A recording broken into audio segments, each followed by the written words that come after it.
So what does that mean?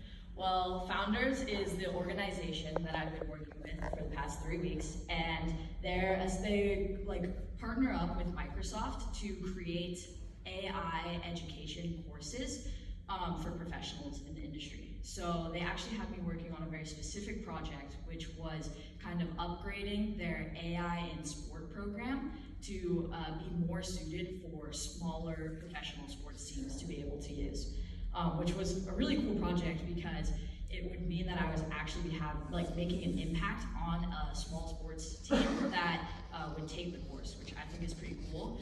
But also this project had a lot of importance to me specifically because I'll be going into the sport industry in college and hopefully beyond. So it was really cool to get a glimpse of how the sport industry develops so quickly and how it's really using technology to help it. So the first step in kind of upgrading their course was to actually take their pre-existing course. So I've included here some screenshots from the course itself, just so you could get kind of a feel for it. So that top photo is just kind of like a welcome home screen, and then the photo on the left, you can see it is like all the lessons. So there were 6 modules with about 20 videos in each module, and then each video ranged from 2 to 20 minutes. So as you can imagine, that took quite a bit of time, so that was a big chunk of my time. But I thought it was super interesting, and I learned a lot from the course itself. A lot of examples of how AI is used in sport. I've included some here, but some ones that stand out are injury prevention, fan engagement, content creation. I seriously did not realize how helpful AI was in specifically content creation and how easy it's been made for fans, and how underappreciated I think it is.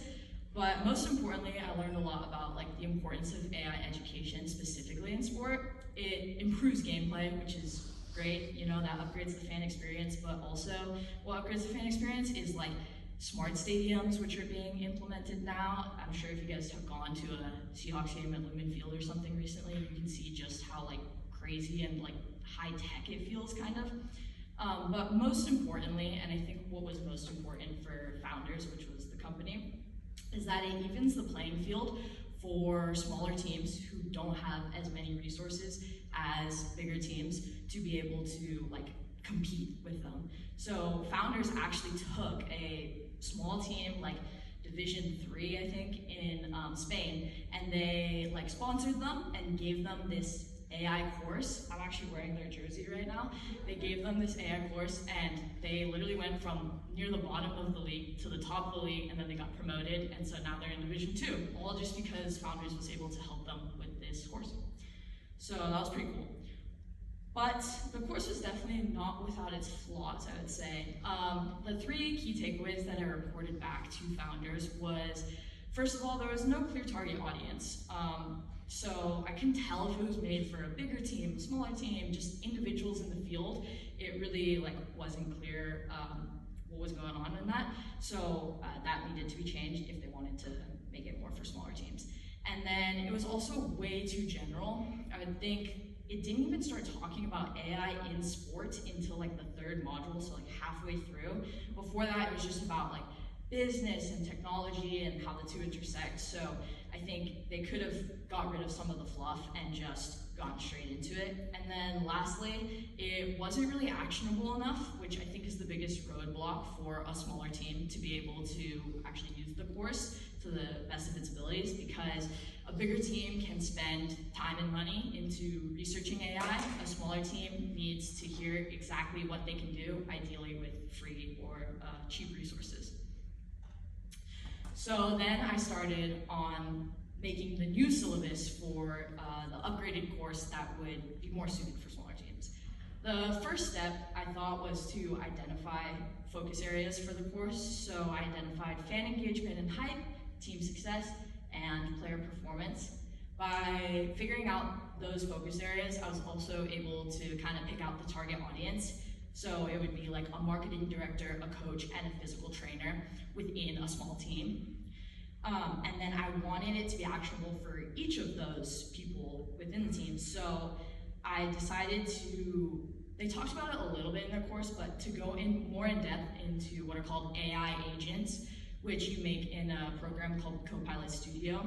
And essentially an AI agent is like a virtual assistant. So you can input data from your team to Copilot Studio and then make an AI agent that would literally answer these professionals' questions about the sport.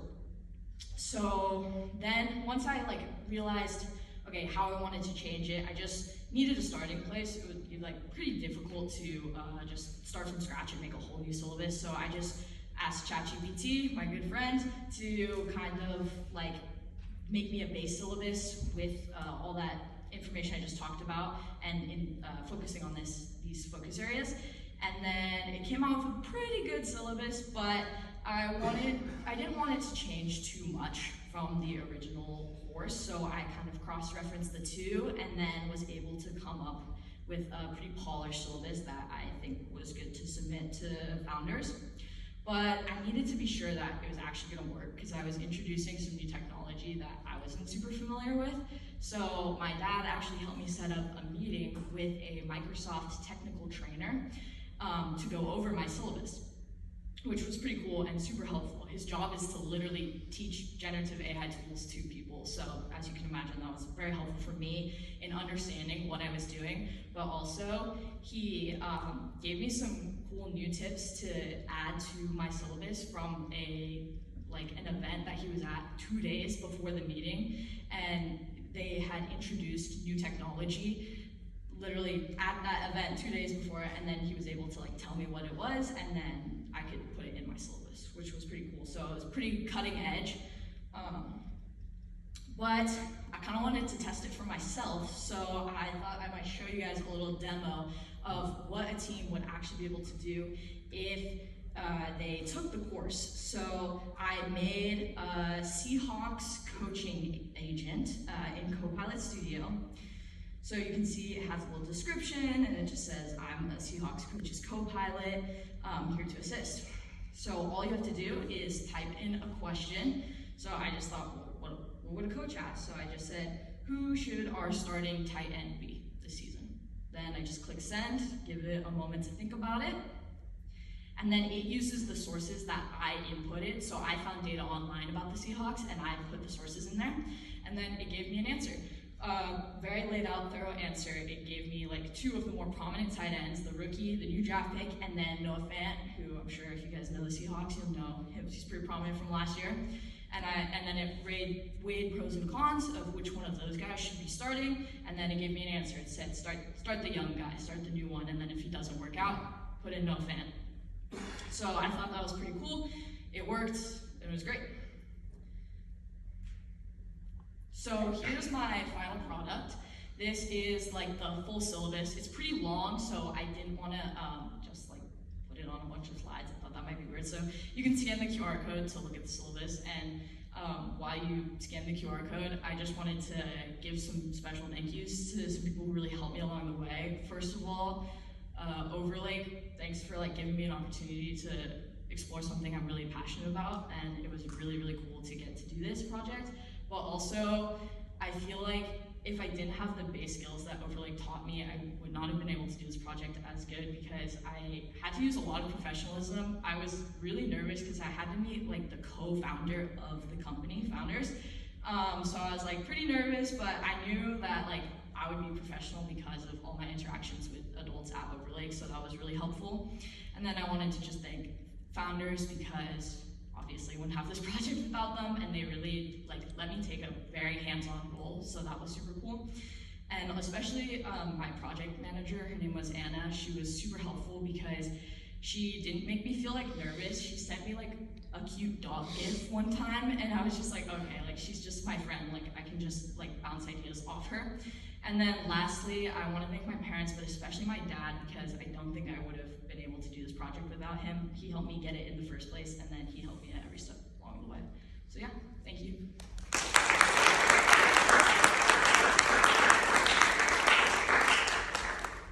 Any questions? Yeah. Yeah. I was curious, we're talking about how this new course that you kind of working on is applicable to small teams. Is that more on the collegiate level or the professional level, or could that be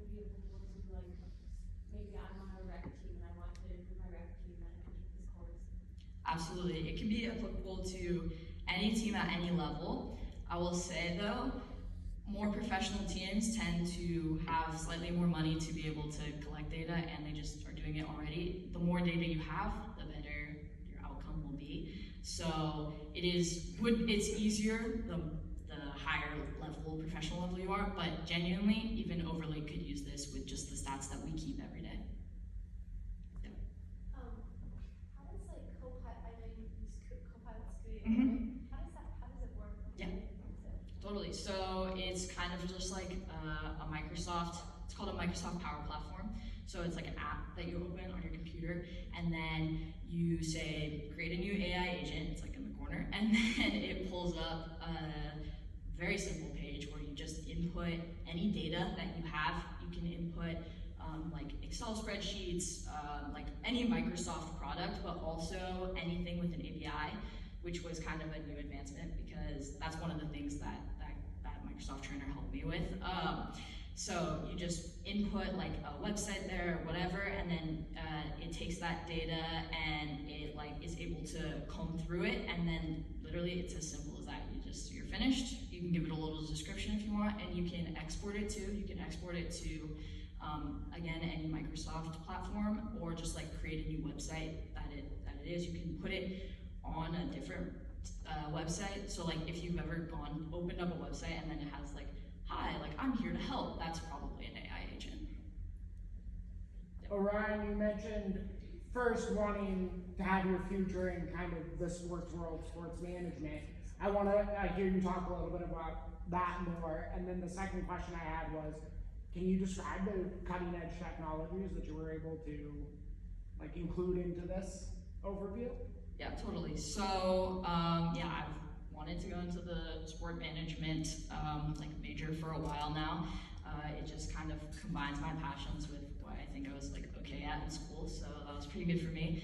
And then the cutting edge technology, I would say, is really they've made a lot of new advancements in the Copilot Studio itself. So like especially with the API, which is a very technical thing, and I'm not sure a lot of people understand, but essentially if you go to like Fitbit, for example, so I wanted to test it to be sure that it was like gonna work with actual like data measuring apps. So I was like, okay, Fitbit, right? What if an athlete just wears a Fitbit? Can we get that data into the AI agent? So I checked it out. Fitbit has an API, so you can copy and paste that, put it into the Copilot Studio, and then actually give every athlete like a username and password, and then they can sign in and then input their Fitbit data, and then it will take that and then help the coaches with whatever questions they have. So if you could snap your fingers and have your dream job, what is it? I would say I'm right now interested in like being a marketing director of like a professional sports team, for example. Yeah. So with your experience with this project, do you think that in the future jobs like marketing in sports or coaching will be replaced by AI? So I think Founderz talks a lot about that in their course, so that was really interesting to me as well. But what Founderz really highlights, and I feel like this might be more like a, I don't know, we'll see, but they really say that the co-pilot is a co-pilot. Like, it is not there to replace you, it's there to help you, and at the end of the day, it's the human element that makes the team. It's the coach talking in the motivational way that gets you pumped up and ready to play your game. The co-pilot is just there to do tasks that are simple and like don't need the human element. So they say no. I think that's optimistic for sure, but I would say no as well. Yeah.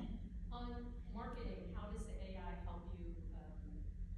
You told me some technical. Yeah, totally. So, for example, one of the examples Founderz uses in their course is AI can, so if you have recorded your games, right, and you've like broadcasted them on TV, like an NBA game, for example, within literal like minutes after that recording, the AI can already pick out the highlights for you of that game, and then you can literally just like push those together into one video and then like post that on Instagram, and you're like, highlights from the last Lakers game, and and it's that simple, and yeah, so it's pretty easy.